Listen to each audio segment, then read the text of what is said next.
The Way I Loved You by SeaSkate on ao3. Dazai's day was going well enough as he laid out on the agency's couch, his body propped up nicely so as to not vista the stab wound that was in the man's back.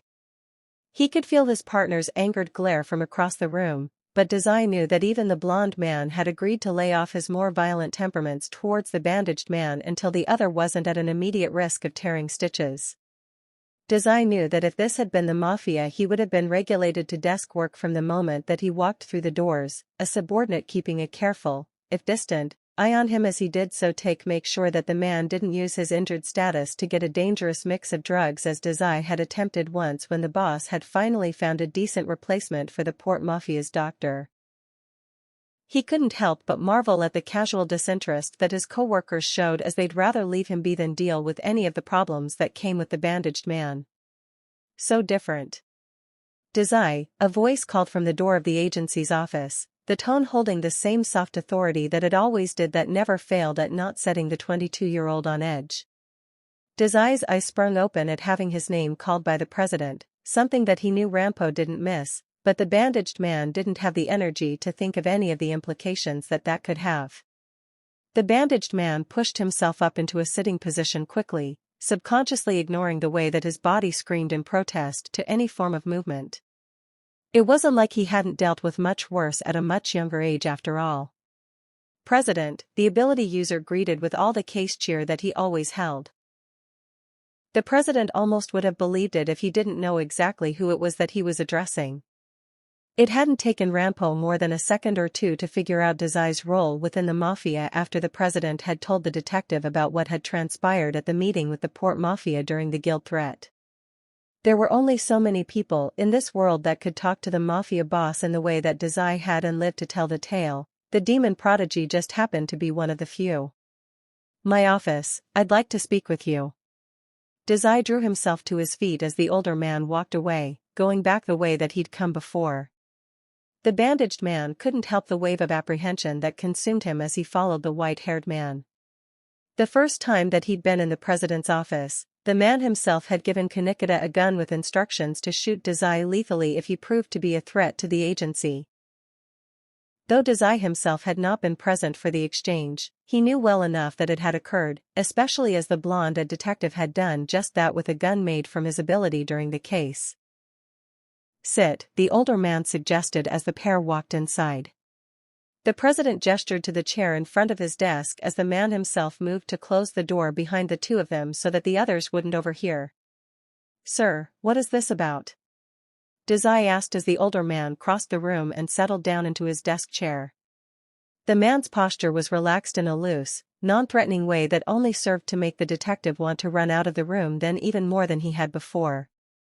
He knew just how quickly someone like the Silver Wolf could switch to the offensive, and while the logical part of his brain knew that he was in no physical danger, the child in his whispered how Mori had sat just like that too many times for the bandaged boy to have ever hoped to count it back then.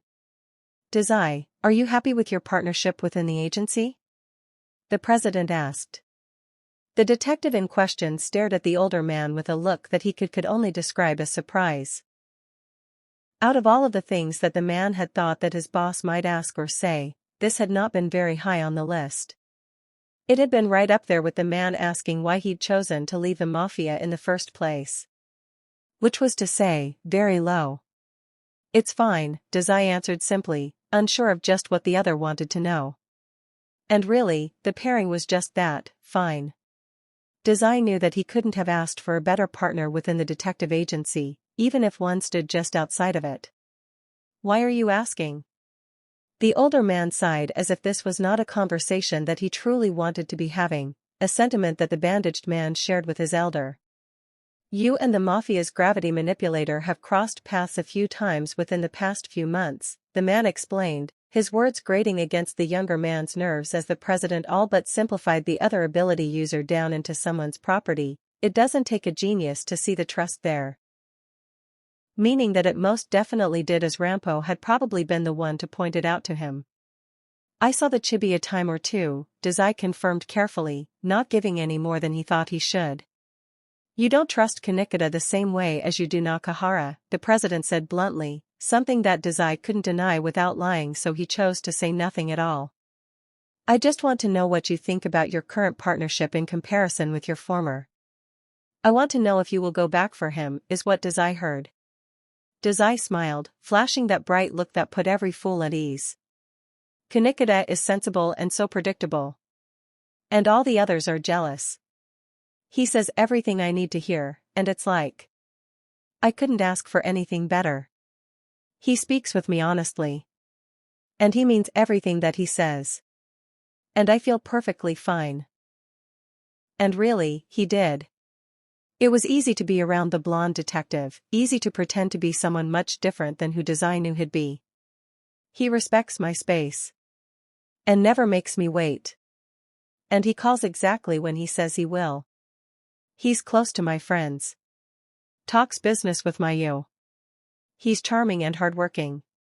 And I'm comfortable. But? The president questioned, knowing that there was one even if the younger man was unwilling to openly voice it without being all but instructed to do so. Dazai sighed, not meeting the older man's gaze.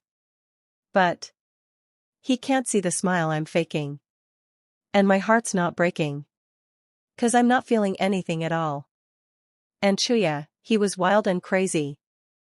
Just so frustrating, intoxicating, complicated. Got away by some mistake and now. The detective looked at the older man and decoded to spell it all out for the other. It would be the president's decision after whether or not the bandaged man got to stay at the agency once all of the cards were laid out on the table. I miss screaming and fighting and kissing in the rain. It's 2 a.m. and I'm cursing his name. I'm so in love that I acted insane. And that's the way I loved him.